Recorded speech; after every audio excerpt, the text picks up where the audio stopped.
की urban population nearly 500 million तक पहुंच गई है। पिछले एक डेकेड में ये ग्रोथ अराउंड 25% रही है। सोचिए सिर्फ इतने सालों में कितनी तेजी से शहरों का एक्सपेंशन हुआ है। सिटीज आज देश के टोटल लैंड एरिया का सिर्फ अराउंड 3% ऑक्यूपाई करती हैं, लेकिन जीडीपी में अप्रोक्सीमेटली 60% कंट्रीब्यूट करती हैं। मतलब लैंड कम है लेकिन वैल्यू क्रिएशन डिस्प्रोपोर्शनेट है। और इंटरेस्टिंग बात यह है कि जैसे जैसे अर्बनाइजेशन आगे बढ़ा है वैसे ही इंडिया का जीडीपी पर कैपिटा भी इंक्रीज हुआ है। एंड इस ग्रोथ का इंपैक्ट हुआ है रियल एस्टेट सेक्टर पर। राइजिंग इनकम्स और रैपिड अर्बनाइजेशन ने रेजिडेंशियल एंड कमर्शियल दोनों मार्केट्स में डिमांड को ऊपर पुश किया है। हाउसिंग लॉन्चेस और सेल्स ऊपर गए हैं। टॉप 8 सिटीज में कमर्शियल स्पेस डिमांड भी ग्रो हुई है और हाउसिंग प्राइस इंडेक्स भी पॉजिटिव ट्रैजेक्टरी में रहा है। मतलब रहने की जगह हो या काम करने की, दोनों की जरूरत और डिमांड इंक्रीज हुई है। स्टडीज सजेस्ट कि 2030 तक अर्बनाइजेशन रेट इंडिया में अप्रोक्सीमेटली 40% तक पहुंच सकता है। तब तक जीडीपी का अराउंड 70% और जॉब्स का भी अराउंड 70% सिटीज से जनरेट होने का प्रोजेक्शन है। रियल एस्टेट सेक्टर का मार्केट साइज 2022 में $477 बिलियन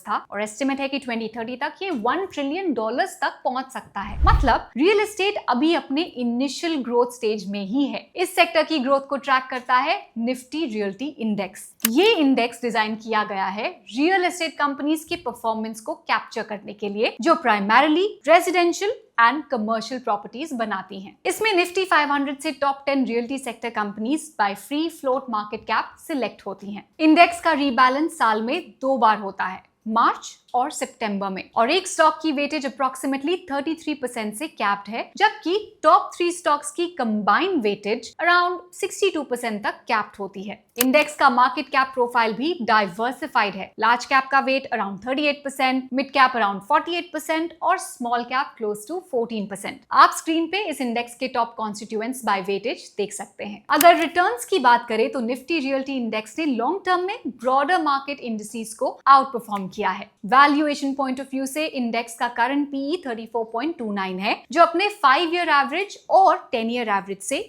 नीचे है। फंडामेंटल्स की बात करें तो पिछले 5 सालों में इंडेक्स कॉन्स्टिट्यूएंट्स की रेवेन्यू अप्रोक्सीमेटली 29,700 करोड़ से बढ़कर 56,000 करोड़ के आसपास तक पहुंच गई है। नेट प्रॉफिट्स भी इस पीरियड में अराउंड 4,200 करोड़ से बढ़कर 21,000 करोड़ के आसपास हो गए हैं। मतलब प्रॉफिटेबिलिटी में स्ट्रॉन्ग जंप हुआ है। सो बेसिकली सेक्टर के फेवर में 3 मेजर चीजें हैं। पहली है स्ट्रक्चरल टेलविंड्स, जैसे राइजिंग अर्बन पॉपुलेशन जो 2030 तक अराउंड 600 मिलियन हो सकती है। राइजिंग इनकम्स और हाउसिंग डिमांड सप्लाई गैप जो 30 मिलियन होम्स तक रीच करने का एस्टिमेट है। दूसरी है पॉलिसी पुश, जैसे PMAY, smart cities mission, RERA और 100% FDI लिबरलाइजेशन। और तीसरी है इंडेक्स कॉन्स्टिट्यूएंट्स के इंप्रूविंग फंडामेंटल्स, जहां इन रियल्टी कंपनीज के सेल्स और प्रॉफिटेबिलिटी दोनों ही ग्रो हुए हैं। अब आप सोच रहे होंगे कि इस सेक्टर में इन्वेस्ट कैसे करें। यही आता है ग्रो निफ्टी रियल्टी ETF। ये एक open ended exchange traded fund है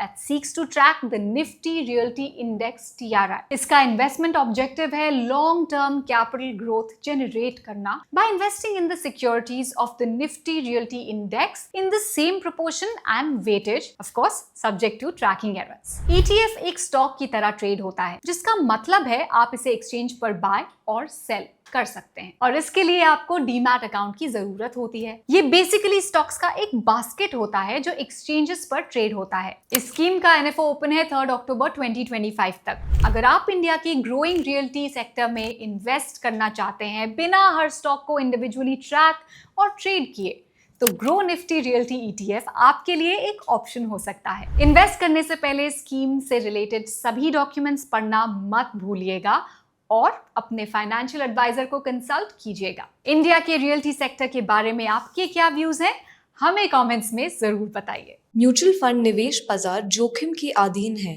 योजना संबंधी सभी दस्तावेजों को ध्यान से पढ़ें। Mutual fund investments are subject to market risks.